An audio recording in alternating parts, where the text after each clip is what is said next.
I suppose you could say there are three things that don't change in the past. One is that God never changes. The other is that what he created doesn't change. And his word doesn't change. We find that we've taken care of God by saying that it's evolution have done it. We've taken care of nature by coming off the ground and off the land and being boxed up in offices and whatever. And I'm not saying, and please, I'm not knocking any of that. But what I'm saying is that because of this age in which we live, when we get in our cars, we go from this place, we get in our cars, we put all the windows up, we put on our air conditioning, and we just zoom from one place to another. We don't walk through villages. We don't ride through villages. We don't and wave to people or talk to people as we go through. We are isolated when we go from one place until we're transported to another, and we live in a series of cocoons, and we live in that environment, and we are totally divorced. And the Lord wants you to know that when you go to people, that we need to tell them of the word that does not change, and a God that doesn't change, because everything else has changed around them. And one of the anchors that you will find that those that work on the land, very few do not believe that there's a God. I've noticed this, that you'll find most that work on the land know that there is a God, because they're handling that which doesn't change. I remember that when I worked for banks, I worked for the Bank of Scotland, I worked for Lloyd's, I worked for in financial institutions. I was glad to get back into a job. You know, I was cocoon, and it was a great, healthy, and a wonderful thing to me. It was a joy that when I got back into a job that was back with nature again, with soil and plants. And I felt, and I can honestly say this, Bruce, I felt I was back to something that hadn't changed since I left it, because I was in it many, many years prior. That still, with everything else that was changing, with new laws and legislation and things, that I went back to farmers who still had to plant the same crops at the same time of the year in roughly the same way. Same principles were there, and what you learned about nature didn't change. And when they put me through training and everything to get up to speed with what they were doing, that what I knew I was learning wasn't going to change, but the financial institutions that I'd left, I knew what I was learning was going to change. That we find that when you're in the technical age and you're into an IT or technology of any kind, that you know that what you're learning today, tomorrow, or very soon, you've got to continually keep up to date. That everything is changing. That whether you're into law, it's changing. Whether you're into science, medicine, it's changing. And we find that everything is just going, and no one knows where they are. No one knows. But when we come to the Word of God, it's like nature. It doesn't change. And people that are living and trying to keep pace with society, keep pace with changes, keep pace with legislation. Friends, when you come to them, you got to realize that they're trying to keep pace with an ever-changing world, and they need something that they can stand on that will not change. And that is the Word of God. He only is my rock and my salvation. He is my defense. I shall not be moved. And that we see that in Psalm 89, verse 26, he shall cry unto me, thou art my Father, my God, and the rock of my salvation. Psalm 95, verse 1 says, O come, let us sing unto the Lord. Let us make a joyful noise to the rock of our salvation. Isn't that wonderful? That our salvation we have is a rock. And all of life around us sweeps and sways and turmoil and tossed. And when we look at the sea and we see it just tossing, and there are times when you look at the waves and all is calm on the surface. And yet these great big waves are crashing in on the shore. And I asked a sailor one time about that, a local sailor in St. Ives, fisherman, and he said that is the undercurrents, the currents underneath are in turmoil, and they cause those waves to come in. Many times there are people done on the surface that they're calm. They put on a great performance. They can get on the television and they can do their chat shows or whatever, their quiz shows, and they look the most in touch with everything and up to speed with everything and in grasp and in total control of their life, and they've got everything together. But underneath there is turmoil, and just like the sea that is always in turmoil, if you can't see it on the surface, it's underneath turmoil, turmoil, turmoil. But when we come to the rock of our salvation, when we come to Jesus, Jesus said, he that hears my word and does it, I'll tell you who I'll liken him to. He is someone who has put his whole life on the rock that will not change. The higher they build a building, the deeper that they go until they get on the rocks to get that foundation. Everyone needs this salvation tonight. Throw out the lifeline. Tell people that there is something that does not change. Tell them that they cling on to the word of God. They'll have a rest. They're fighting and coping wherever they are, and I don't care who they are. We need to realize tonight Jesus is all that we need, and we as Christians must come to a place where we realize, you see, how can we believe that he is all that this world needs if he's not all, or we've not come to a realization, or we've lost the revelation, or we've lost the realization that he is all that we need. Vance Hanver said these words. He says, we do not usually learn that Christ is all we need until we reach that point. He is all we have. I'll read that again. Vance Hanver said, we do not usually learn that Christ is all we need until we reach that point where he is all we have. And as the Lord deals with our life, he takes things that we don't like, we feel uncomfortable about. He takes things away from us, and suddenly the props are going.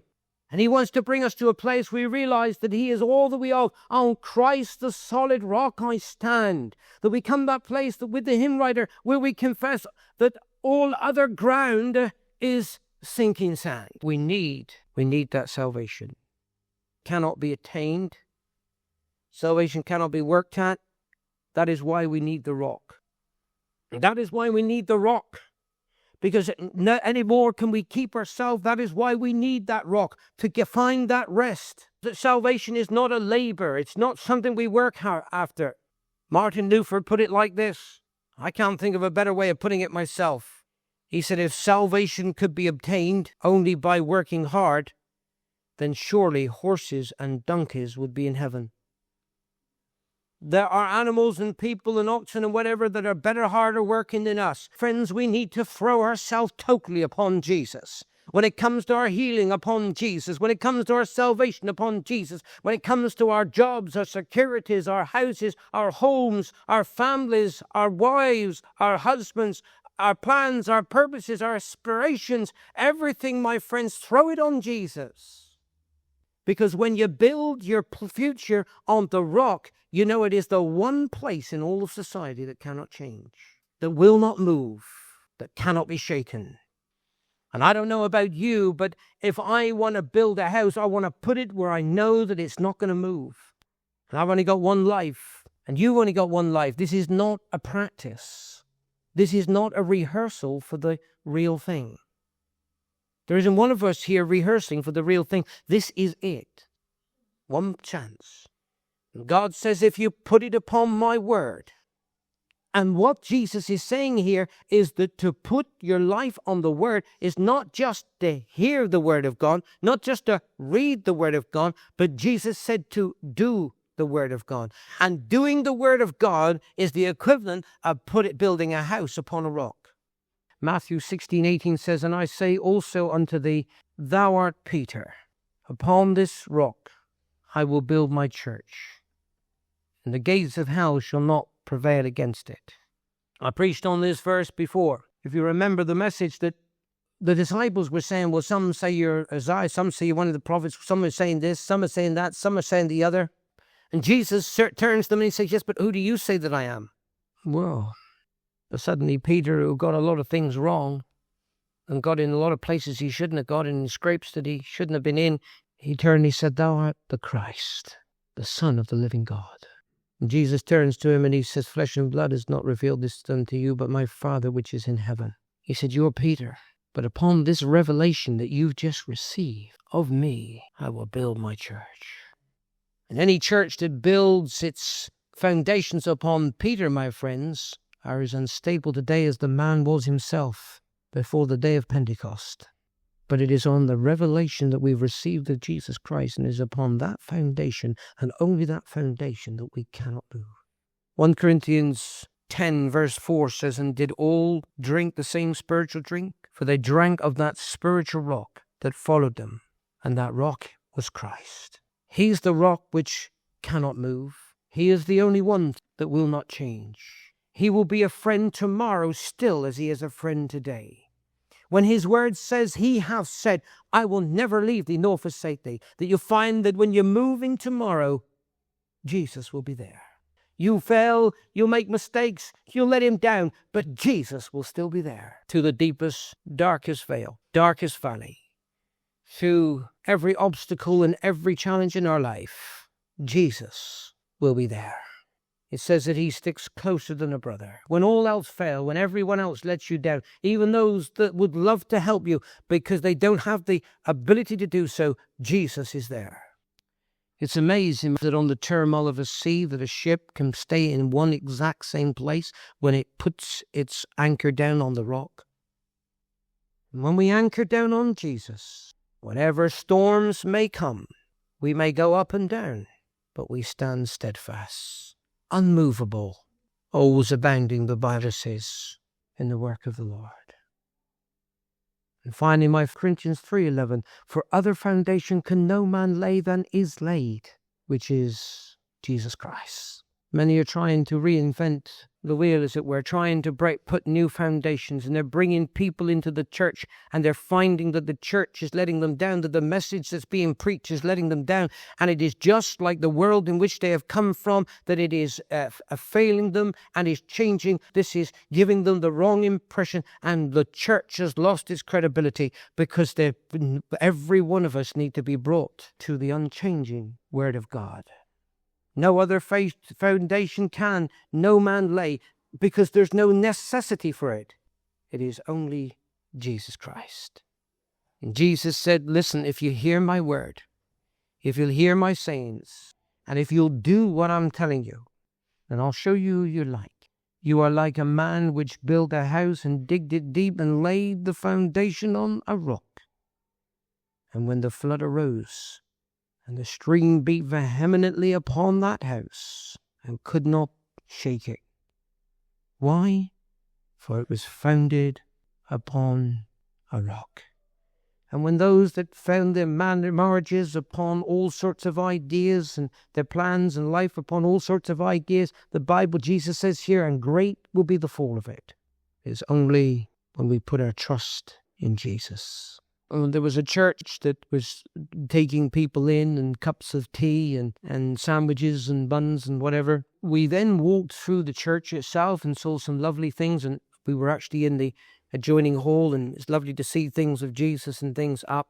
But there was one particular tapestry that was hung on one of the pillars, which at first may seem to have been good, until you begun to realize and think about it.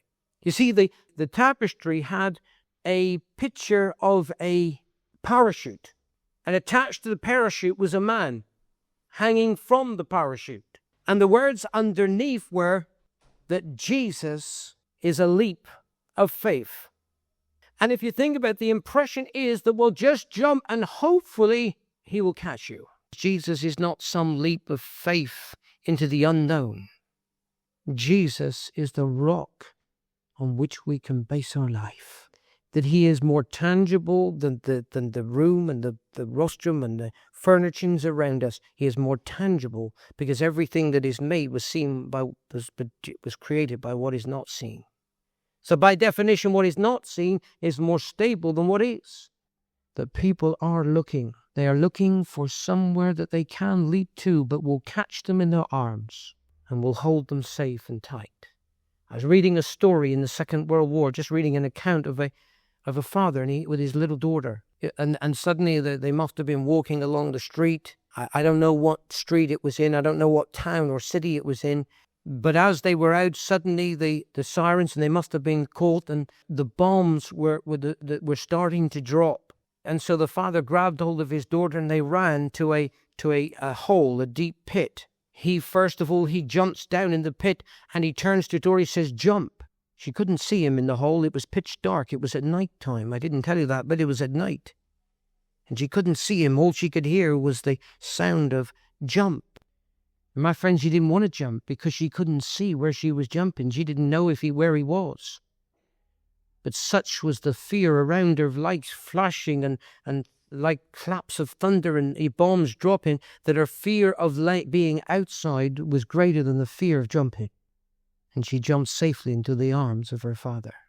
I want to tell you, the people around, that they're seeing a life and it's like bombs coming down. I understand why people are on drugs. I understand why people are getting prescriptions from doctors. I understand why they cannot cope with life, that they have been so detached from God and all His creation and His Word and those that preach it. That if we will hear Jesus' sayings, if we will read this Word, and we will do what is contained in His message, then, my friends, we will be founded on a rock, and whatever comes our way, we will remain stable, remain steadfast. And as you go into this community, tell them that in this changing world, we can tell them of something that it will not change. In this unreliable world, we can tell them and show them of something that is totally dependable, that is Jesus Christ. That whosoever shall call upon the name of the Lord shall not perish, but shall have everlasting life.